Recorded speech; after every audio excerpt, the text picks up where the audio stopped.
Intéressons-nous maintenant aux apprentissages massifs en réseau avec toi, Jocelyne. Alors, première question, quels sont aujourd'hui les facteurs de succès des MOOC ? Alors, le facteur de succès d'un MOOC, moi j'ai envie de vous, au vu de l'heure qu'il est, de vous permettre d'aller plutôt dans des histoires. Vous m'avez fait voyager ce matin à travers toute l'histoire que vous avez resituée sur les 50 ans. Et je pense que quand on parle de massif, ça peut donner une impression un peu déshumanisante. Or, le MOOC, derrière un SPOC, un MOOC. Alors, le SPOC, c'est le petit, c'est les mêmes modalités, mais en circuit fermé et avec des communautés plus petites, en général une centaine de personnes. Le COOC, ça va être des grandes communautés qui vont être plutôt à l'intérieur d'organisations. Et bien derrière ces 100, ces 1000, ces 10 000, voire même 100 000 personnes sur certains MOOC un peu phares qu'on a eu en termes de MOOC francophones, vous avez derrière des personnes avec des histoires de parcours d'apprentissage, des histoires de transition professionnelle. Et du coup, pour répondre à ta question sur les facteurs de succès d'un MOOC, je vais partir de l'histoire d'Alexis. Alors Alexis, c'est un jeune homme qui a aujourd'hui 28 ans. Alexis, il habite à Marseille. Et donc, dans le cadre d'Erasmus, il fait une licence. Il part en Irlande, il fait une licence. Et puis, il ne trouve pas de travail avec sa licence d'informatique. Du coup, il revient en France. Il travaille comme manutentionnaire dans la grande distribution. Et pourtant, il a des désirs de progresser. Et puis, il entend une collègue qui s'est formée, qui lui parle d'un MOOC, il ne voit absolument pas ce que c'est. Mais visiblement, les effets ont été positifs pour cette collègue. Et puis, il entend d'autres personnes qui commencent à l'évoquer. Et donc, Alexis commence à faire une formation, un MOOC sur le management. Et puis, dans le même temps, il a une prise de poste qui lui est proposée sur un travail de chef d'équipe. Et en fait, il témoigne du fait qu'il peut vraiment mettre tout de suite en application toute cette gestion des équipes, par exemple, qui sont nouvelles pour lui. Tout de suite, il trouve dans le MOOC des éléments qui lui permettent de résoudre ses problèmes du quotidien, ses problèmes métiers, en fait, du quotidien. Et du coup, ça fait partie de ces MOOCers, donc ces participants de MOOC enthousiastes qui témoignent et qui partagent de ce que ça peut apporter aussi dans les parcours professionnels. Alors, c'est sans doute un peu éloigné peut-être de vos univers, mais voilà, dans le quotidien, ce que l'histoire d'Alexis fait ressortir, c'est que les facteurs clés d'un MOOC, c'est que ça a besoin d'être proche des préoccupations métiers des participants. Et donc, du coup, on va voir tout à l'heure que ces métiers, quand ils évoluent, c'est aussi des modalités qui ont besoin de pouvoir s'actualiser assez rapidement.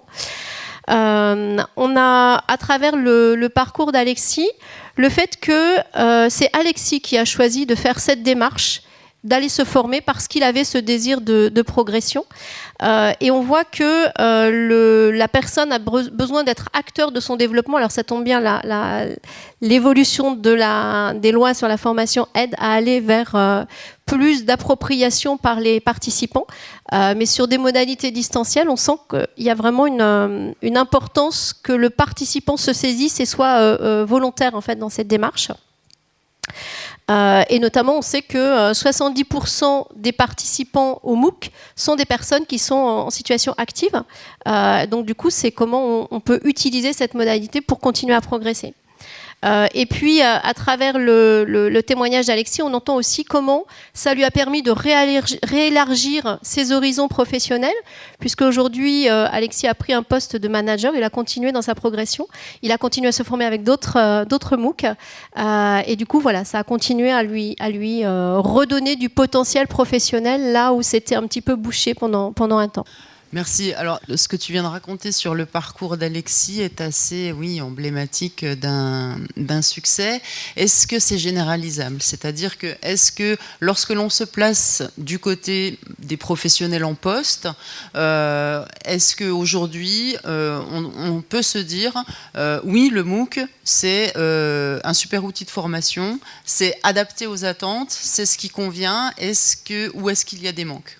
Et s'il y en a, lesquels ? Donc, en fait, aujourd'hui, dans les entreprises que je traverse, on est à la période où autant il y a jusqu'à l'année dernière, on était encore dans cette période d'acculturation et d'évangélisation, on va dire, sur ces modalités, et on avait encore beaucoup de résistance. Et quel que soit, pas uniquement des acteurs formation, je dirais de façon générale, puisqu'on est aussi dans le contexte d'acculturation digitale et d'acculturation à ces modalités.